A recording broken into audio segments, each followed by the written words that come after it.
So now we have our speaker on the call, and trust me, the numbers I'm seeing here is not really encouraging. So if you have your friends, try to reach out to your friends, tell them to join because we'll be starting very soon. So I guess we'll be starting in the next 1 minute actually, just to avoid keeping our speaker waiting. Because trust me, we have a big person on the call. So the little time the time we are getting from him is actually very, very big, looking at the kind of person we brought to the session today. So please try as much as possible to reach out to your friends, even your enemies. Trust me, you don't want them to miss the information from today's session. Yeah, and regardless of how many people we have on the call, we'll be starting 2:15 sharp.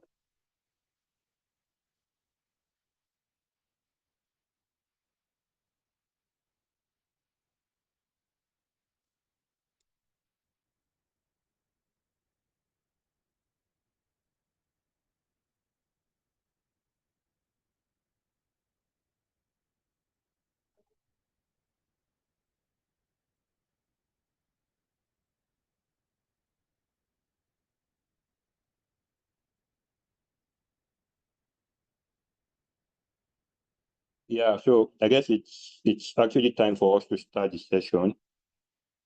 So I'll be going over an introduction. So let me say Assalamu alaikum wa rahmatullahi wa barakatuh to everyone on the call. So good afternoon and welcome to the special edition of the NextGen Open Door session. My name is Sodiq Babawale and I will be your moderator for today's session, inshallah. So just to give a bit context on what we'll be expecting from today's session and for us to know what we intend for you guys from this call.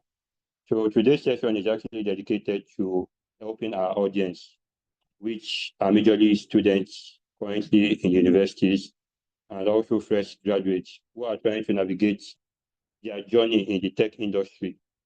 So maybe you're just interested, or maybe you're curious to learn more about tech industry, or you're actively looking to enter the tech industry. So this session is actually for you. And today we have someone who has actually walked the path and who is thriving in tech. When I say thriving, he's actually thriving in tech. So trust me, you have a lot to learn from him. So we've actually taken our time to look for someone who is worth speaking to us today. And alhamdulillah, we have him on the call. So the next agenda would be for me to introduce our speaker. And trust me, it really took me a little time to come up with this short summary. Because if I were to go by how his contribution to the tech industry generally, we probably would have taken 1 hour to introduce our speaker. So help me manage this short summary. He's not really doing justice to what he has done in the tech industry, but yeah, we just have to shorten it because of the limited time we have for the call. So our speaker today is in person of Brother Yusuf Jimoh Aweda, and he is a software engineer and technology leader with over 16 years of experience in software engineering, artificial intelligence, and cloud architecture. So he currently serves as the lead developer at EdgeDoc, where he designs and implements enterprise-grade digital solutions. So he is also the founder of TechVarsity, which is an initiative focused on mentoring aspiring technologists across Africa. So he has held major roles, including senior software engineer in Inc. Digital and head of IT at High School Contracts. So where he led IT strategy for sectors like law, oil and gas, and finance. So trust me, we really have a big person on this call. So please join me in welcoming our guests in person of Brother Yusuf Jimoh Aweda. So I say Assalamu alaikum, sir. Welcome to our call. And we say a big Jazakumullah khairan to you, sir, for joining us today. May Allah continue to bless you and guide you in knowledge. Ameen. So, Okay, I would like to give more context to the way our discussion will be structured today. So the whole meeting session will be more like a question-led session where I will be asking our speaker a couple of questions about tech generally and his journey in tech. So I'll be giving him some questions and he'll be responding with some answers. So trust me, make sure you are with your pen and paper. I have mine right here. You don't want to miss any information from our speaker. And if you can get a cup of coffee, that would be nice. If you can't get a cup of coffee, a cup of water would do. So we are going to the main session now, and I'll be starting with a couple of questions. So yes, welcome, sir. So the first couple of questions I'll be asking are related to your personal journey in the tech industry. So the first question I have for you, sir, is can you tell us a bit about how you get started in tech and what actually inspired you to pursue a career in the tech industry? So yes, sir, we can have you now. The floor is yours. Yeah, thank you so much. Thanks for having me. I want to appreciate the organizers of this great occasion, and it's quite thoughtful to be having conversations around the theme of this gathering. And I honestly also do appreciate the people that have taken the time to be part of this conversation, because their presence here shows that they have the internal desire to be better people, and they want to also augment their professionalism in terms of advancing their career and ensuring a productive career path as well. So I think it's a good thing. So answering your question, I would say that what actually motivated me into, embracing ICT would be my love for creativity and to solve problems. And I look at my environment and I feel like there should be the way to actually tackle some challenges with technology. And that was the primary reason that has driven me to, coming into tech. Primarily, I wasn't a software engineer. My first adventure into technology had to do with network infrastructure designing. And that pretty much covers the hardware part of, network architecture, system administration, support, and all of that. But I got to a point in my life that I realized that I could also make a more productive impact when I learn how to program. And applications is one thing that people interact directly with. So I decided to augment my skills by extending them to software development. And one of the critical byproduct of that was during my undergraduate days at the University of Lagos. I led the development of a software that would help people, Lagosians at the time, to locate general hospitals in Lagos through the mobile application. If somebody is having a medical emergency, they could launch the application.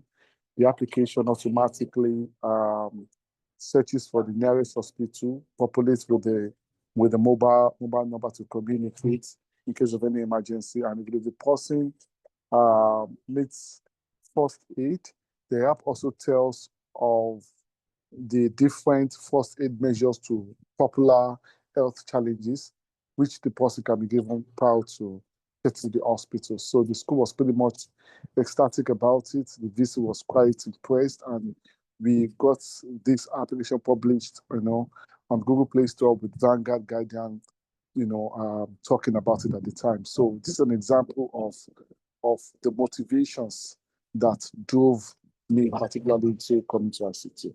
I think I have answered the first question. Thank you. Yeah, thank you so much for that response. So before I move on to the next question, I forgot to mention earlier, we will be attending to some questions probably after the whole discussion. So if you have any question, try as much as possible to write them down, just for you not to forget them. So immediately after the whole discussion with our speaker, we'll be attending to some questions from the audience. So I'd like to move on to the next question, sir. So were there any moments of doubt or difficulty along the way? And we would like to know how you overcame those moments.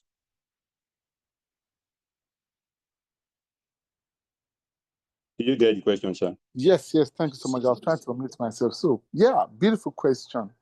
I think for everything in life, if you really want to have a control of the affair of things, you also have to have moments of sacrifice, whereby you would have to do things below your value to get knowledge in the moral balance. And of course, you would have to also subject yourself to some, productive abnormalities, not just abnormalities, productive abnormalities for you to be able to create a solid foundation for yourself. Like I did mention, I started my career as a network engineer, and at the time, it was those days where I'm talking about 2007. Yes. So those were the days that, internet presence in Nigeria was becoming more redefined. And, companies were transitioning from the VSAT mode of internet to using a, a tiny cubic radio and routers for internet presence. And at the time, I was experiencing my internship at an ISP in the company at the time. And then, as an intern, as a student doing experiencing the internship with the company, I have thought that, I would be treated like a student, and I may not necessarily have to face core full staff pressure. But the opposite was the case. We were supposed to be closing at 5 p.m. And at that time, the MD would tell us the link in Shell. Shell was one of the most paying customers at the time. The link in Shell was down, and we needed to get it up. So, we won't close at that time. We would have to, get the next car available, or sometimes back to Shell. Then we have the riggers. Riggers were those who will mast the mast, So the guys were those who would mast the mast at the time, and they would take the radio far to the top of the mast, and we will be the ones configuring the radio, telling them to position it to the line of alignment to get the proper network for proper internet. To troubleshoot it quite a lot, and sometimes we might spend about the next 5 hours clocking till around 11 p.m. And sometimes we may not have the smooth solution pretty easily. We might discover that there's a laxity with the cable that been laid through the conduits. We might need to relay another cable. That might take another next 4 hours. That would drive us into the midnight. It was pretty much tough. And the next day you have to also resume to work again. I was pretty much younger at the time, and it was more of fun for me because I decided to make it fun. Some people pulled out, citing pressure and not being able to cope and all of that.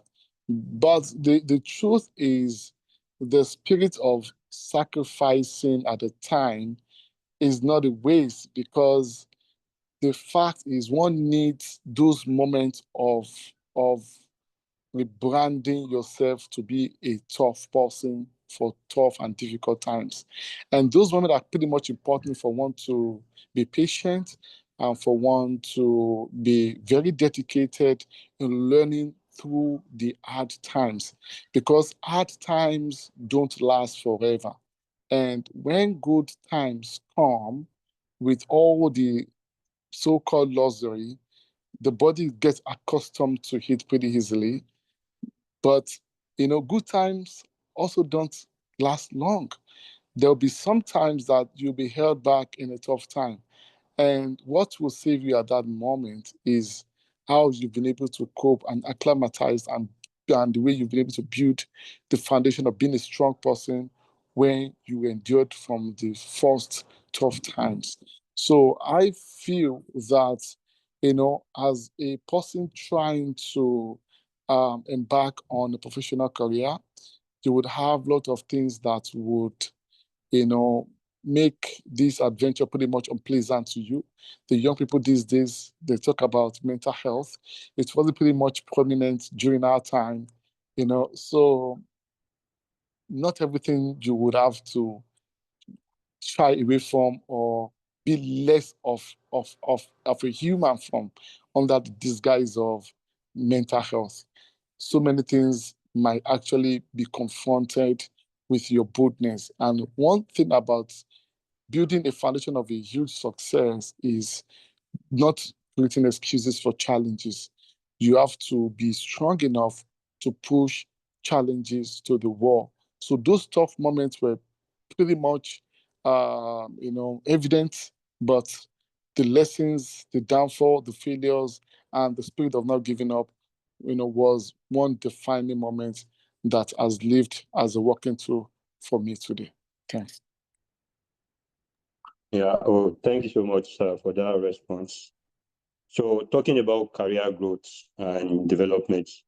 So we learned through your profile that you've worked with artificial intelligence, you've worked in lines of automation and also cloud service.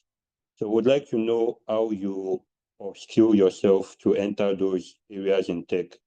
So more like how were you able to, because to my understanding, they are kind of different fields from each other. So would like to know how you upskill yourself to be able to take a role in those areas of tech.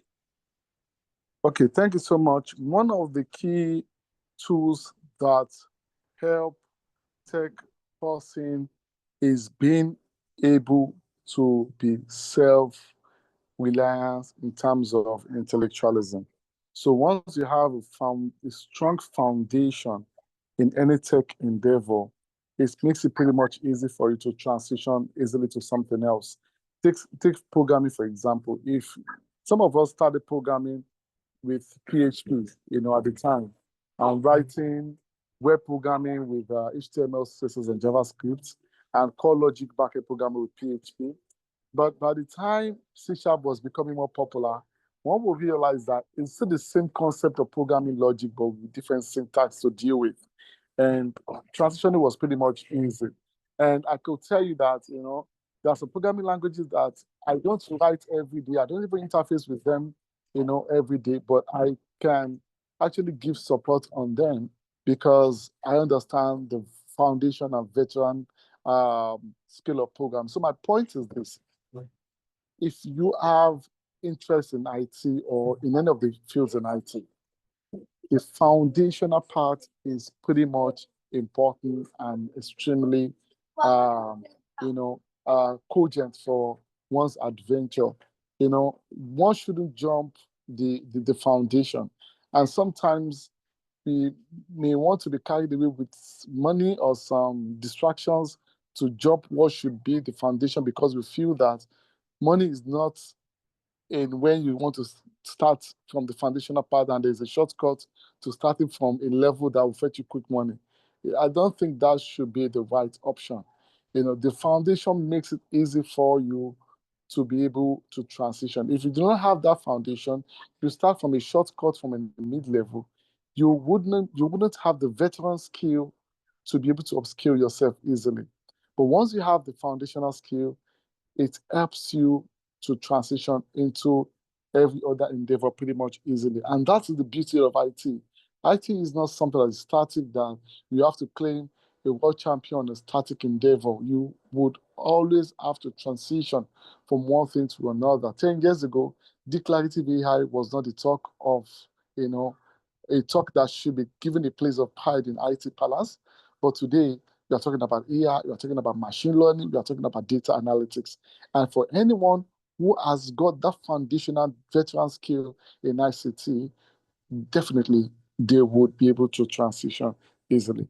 And we have a major career path available in tech today, like the software development, we have the data science, we have cybersecurity, cloud computing, DevOps, product and project management, UI UX, AI and machine learning, blockchain Web3, IT support and systems admin, tech sales and marketing. So, these are major illustrious tech skills that are available today.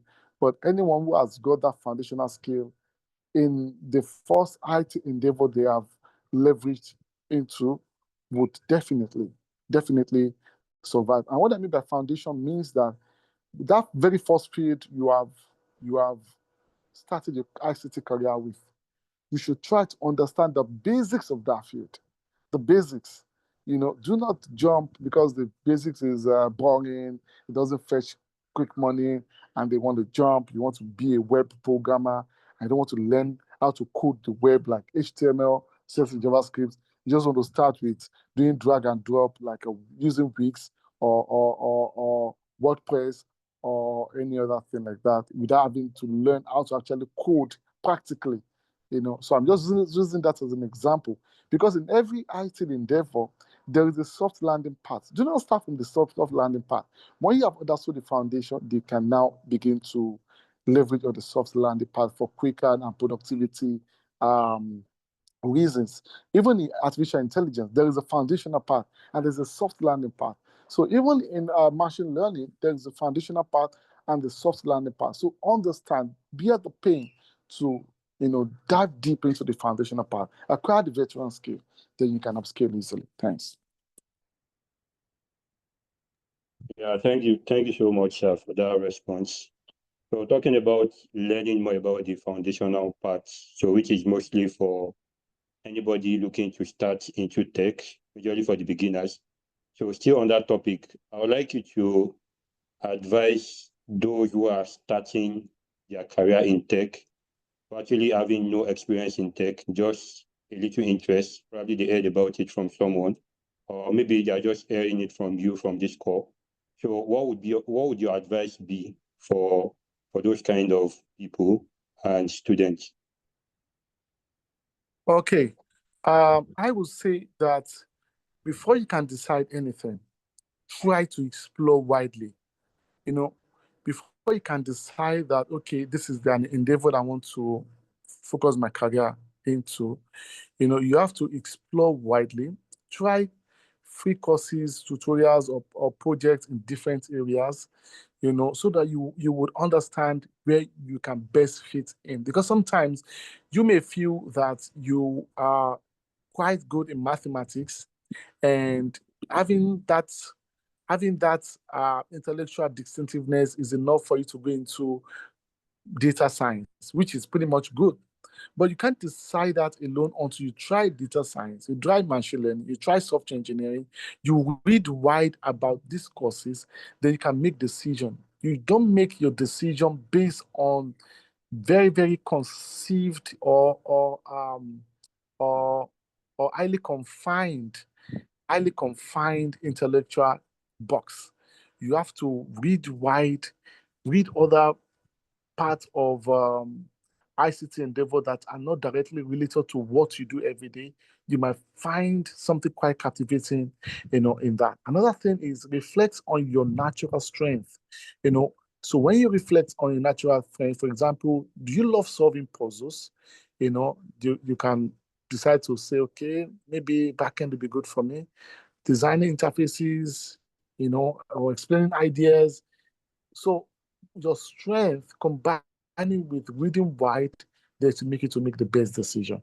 Then, of course, talk to mentors or professionals. Just ask them what they do daily, because sometimes you feel you're making the best decision, but you have not really experienced the reality of the role you are be fantasizing in real world.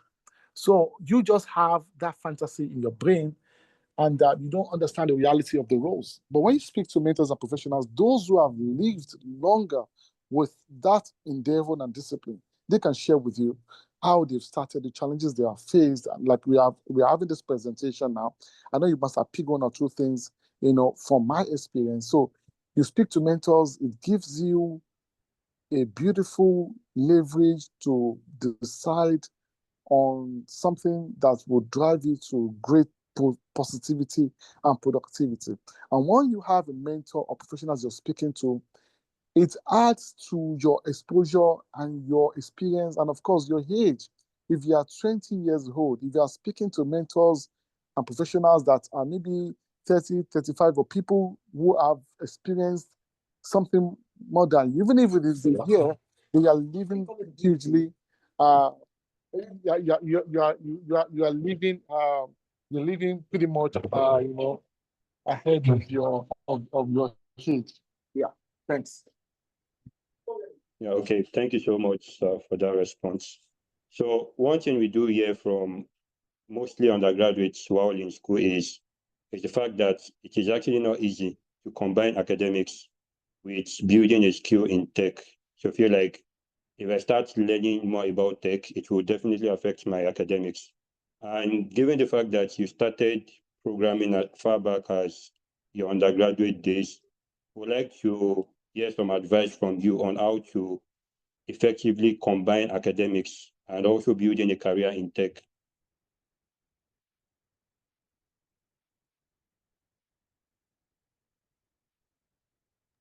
Okay, yeah, combining academics and tech, I would say that you should be deliberate in defining your priority.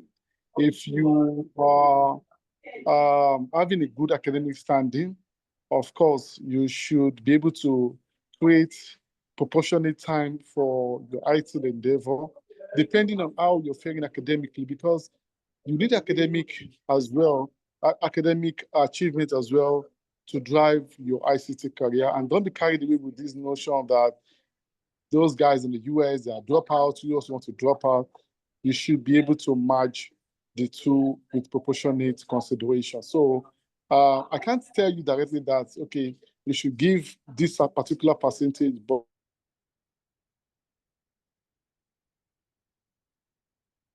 you know yourself, and you know how much being fair and proportionate in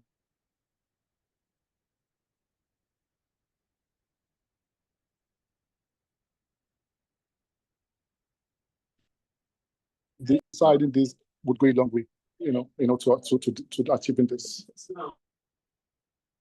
Yeah, okay. Thank you so much, sir, for that response. So you spoke about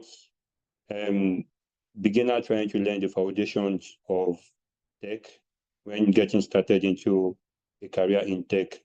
So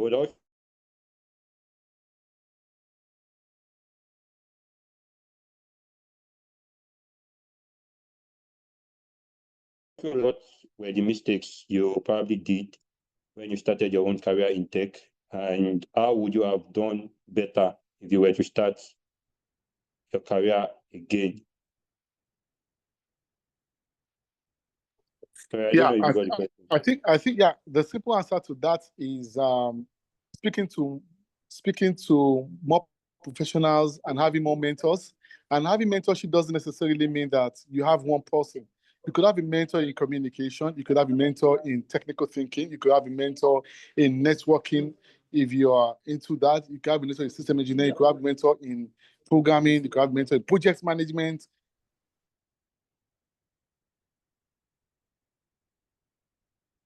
So you could have mentors that would talk different. I would advise that if I were to take this decision again, more professionals are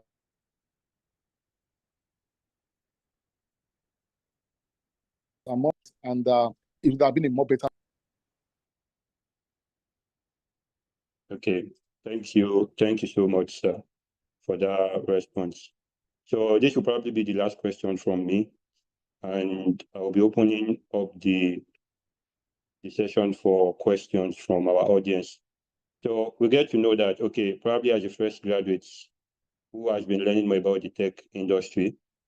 If you want to start getting a job in tech, you start seeing you need, for an entry-level role, you probably need 2 years experience. Some people go as far as 5 years experience.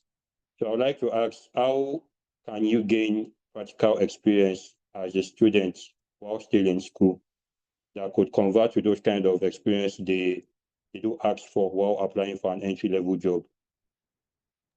Yeah, thanks. I think it's pretty easy now. Online platforms make it easy to have internship done remotely. So you could volunteer to for different projects. You could volunteer for projects that will also make you learn. There are different platforms to do that. Then, as a student as well, you may not have the time to be physically going to places to interact with people in terms of internship. Online platforms are pretty much easier.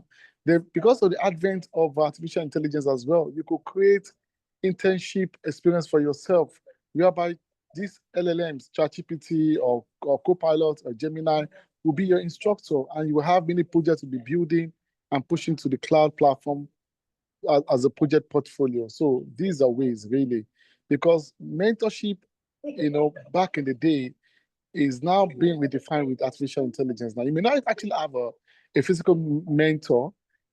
I can tell you that I have a particular niche or inclination that my mentor in that inclination is artificial intelligence. I just describe what I want the AI to the quality of the mentorship I want the AI to be, and I can get that mentorship from that. Then I cannot have another physical mentor that would now help polish those things, because to get a physical mentor is pretty much demanding, but you can leverage on artificial intelligence to actually know a lot of things. Then you have physical mentor that can help you to polish those things without having to take the time of that mentor in a way that will create inconvenience for the person. So the AI would have done lots of the job for you, while the physical mentor would just be someone who will just spend little time to do the polishing for you. So I feel this should be a way out to resolving this. Yeah. Thank you so much, Brother Yusuf. And thank you for the incredible insights and the critical responses so far. So I am sure we've all taken away a lot of value from your words. And I won't want to be selfish, being the only one asking questions since morning. So I would like to open the floor for our audience to ask their own questions. I'm pretty sure we should be having a lot of questions by now. So if you have any question for our speaker, I would like you to raise your hand so I can unmute you, or ask you to unmute yourself to ask your question. So yes, if you have any question, please signify by raising your hands.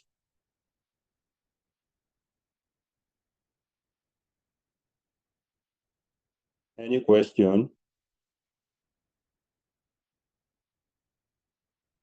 Wow. I am guessing not we must saying have covered some of the questions, so I need to be on the road shortly. I don't know if I can be excused. Yeah, okay, yeah. I guess since nobody is signifying their hand, so there is probably no question. So you actually did a good job. Yeah. Sorry, sir, we have one question. I don't know if it's okay to have the question before you leave, sir. Okay, yeah. Can quickly Okay. take it, yeah. Yeah, Moshood. I guess you are lucky enough to get your question answered. Yeah, Moshood, you can speak now. Okay, thank you very much. Thank you very much for this session. So it's something you can advise. Okay, can you hear me now? Yes, we can. Yes, we can Hello? hear I can you. hear you. Go on, speak on. Hello? Yeah, Moshood, we can hear you. We can hear you.